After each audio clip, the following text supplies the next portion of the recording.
Wala sir, oh. Ano? Kahit di ba nyo ng helmet dyan? Wow, sana all. Ma'am, suman, ube.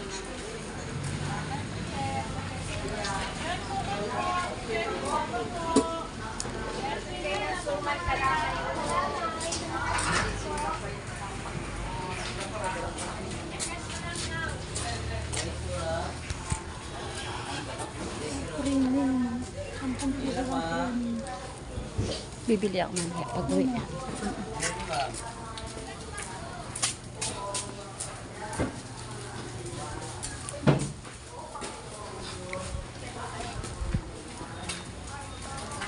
Marami na palang kainan dito. Ano?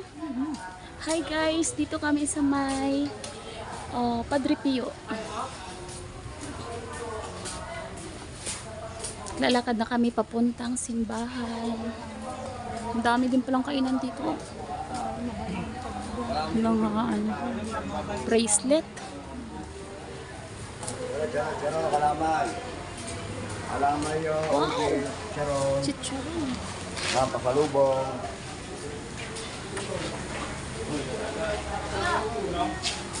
Marami palang kainan dito sa loob eh.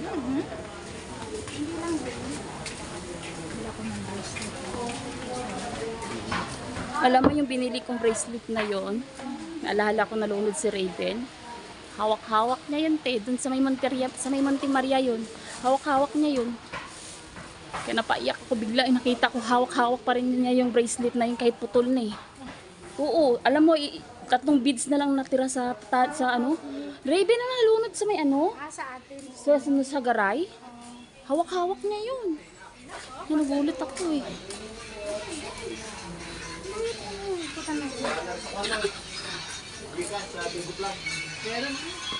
Hindi naman bawal mag-video dyan sa loob, di ba?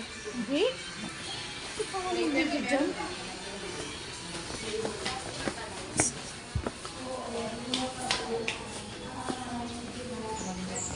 Wow.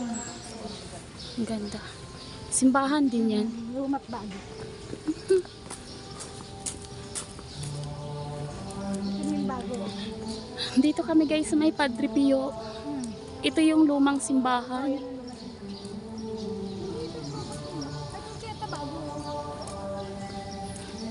First time na nagpunta. First time ka pa lang dito? Oh, first time ko nagpunta dito.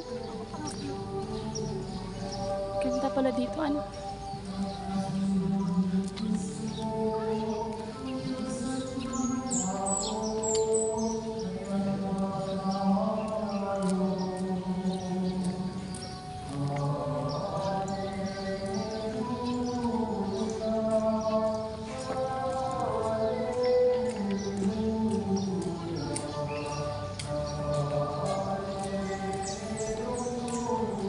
Hindi na to minimisahan, te? Pambago. Yaan?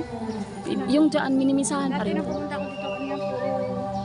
Kahoy yung lunas. Sumainyo ang Panginoon At ang pagpapahayag ng mabuting balita ng Panginoon ayon kay San Mateo. Papuri sa iyo, Panginoon.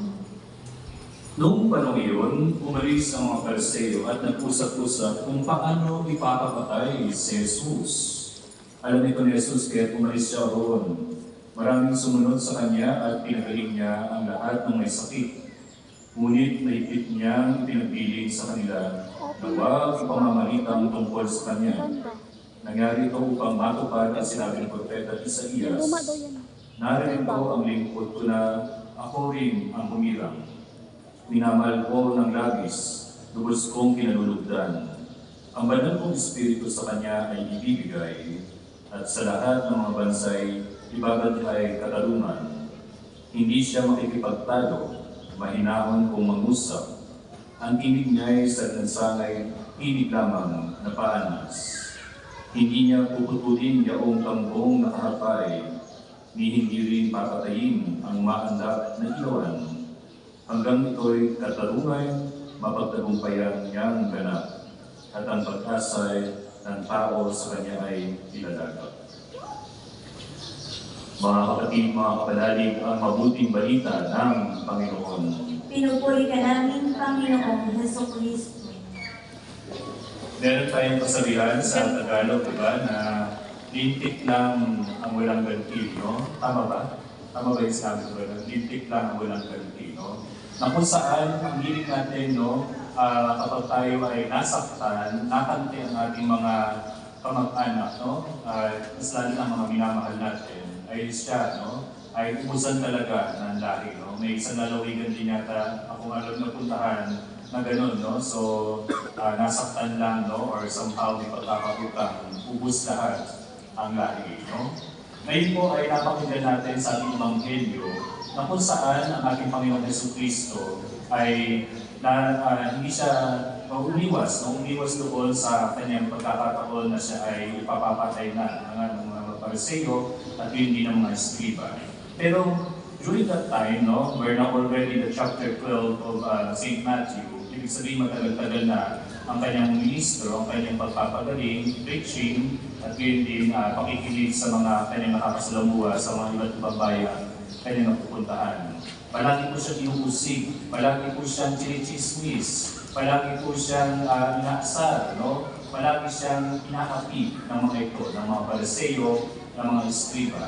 Pero sabi nga rito sa kay Propeta Isias at yun din sa ating Ebanghelyo ngayon, sinabi na hindi siya gumaganti at yun din mas lalo na mahinahon ang kanyang pag-uusap sa kanila. Di ba? So, hindi siya yung talagang ang ganti niya ay galit din, kumbaga, no? So, hindi kasi magkakaintindihan kapag gano'n, no? Kapag mahal mo, hindi mo gagantihan ng kasakitan. Kaya yung mga magulang dito, especially ang mga nanay natin, no?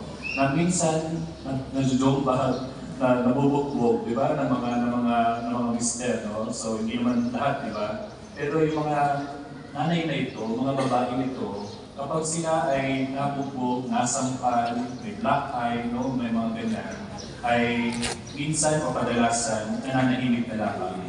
Dito natin maintindihan kasi hindi katangahan na dahil yun ay mahal na mahal nila ang pamilya nila. Ayaw ng mga nanay na ito na magkahiwa-hiwalay sila, ayaw ng ito na lumaki ang mga anak nila na wala silang tatay. Kaya kanila na lamang tinitiis ang mga ganitong mga klaseng mga pananakit sa kanila ng mga asawa o ng mga bana sa Bisaya, no? Kasi maganda kasi term, no? Sa Bisaya, bana, no? Just distinguished na lalaking asawa. Na kung saan ay ganoon, no? Ayaw nilang mapahiwalay sa isa't isa.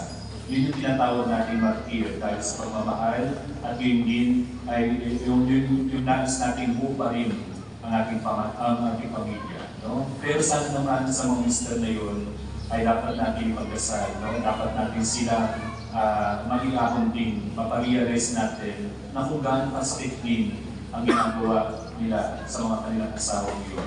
Pero yun na, kudos, maraming salamat sa mga nanay na ito na hindi gumaganti ng kasakitan din, no? Doon sa kanyang asawa na siya'y binubuko. Bagkos ay pinagdarasal, mas lalong hindi naman basta tinitiis lamang, ay bagkos ay inaalala ang kanyang pagmamahal sa kanyang pamilya, pagmamahal sa kanyang anak. Ganun din ang ating Panginoon Jesucristo. Kung paano niya tiniis ang lahat-lahat, kung paano niya in-endure lahat ng mga pag-uusig, pang-aasar, pang-aapi sa kanya. Hindi siya gumanti sa lahat ng bagay. Let it stop everything sa atin, no? Kasi kapag tayo ay tawag nito ay pinagpatuloy natin at gumanti tayo, there is always a chain reaction. There is always a cycle ng paghihiganti at hindi ko ihinto, di ba? Nakalulungkot na, di ba, ang mga bansang kapag may nagdidigmaan at gumanti ito ng isang misay lamang, pero ubos ang isang bayan, ang isang nation, no? Yung mga ganyan. At yun din ay hindi hihinto ang cycle ng digmaan. Hindi hihinto ang cycle ng hate sa bawat isa't isa. Kaya ang ginawa ni Jesucristo ay pagmamahal pa rin.